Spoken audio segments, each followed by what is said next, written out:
अस्सलाम वालेकुम। वालेकुम सलाम। जनाब क्या हाल है? ठीक है। टोपी कितने की ली है?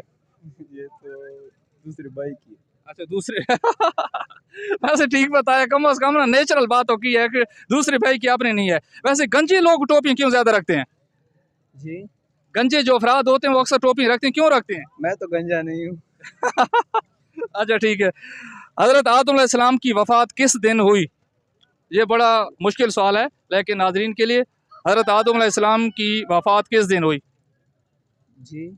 ऑप्शन आपको बता दें। हाँ, ऑप्शन है जुमरात, जुम्मा और सोमवार। हजरत आदम अलैहिस्सलाम की वफात किस दिन हुई? जुम्मे का। क्या है जवाब? जुम्मे का। जुम्मे वाले दिन। नाजरीन, हजरत आदम अलैहिस्सलाम की वफात हफ्ते में 7 दिन होते हैं, तो जुम्मे वाले दिन हजरत आदम अलैहिस्सलाम की वफात हुई थी। के ना है तो ना? अमीर हमजा। अमीर हमजा।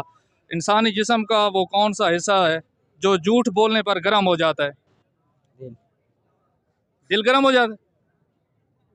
दिल तो वो लारे लपे लई रखता है कि चलो मैंने झूठ बोल दिया, मेरा काम चल जाएगा।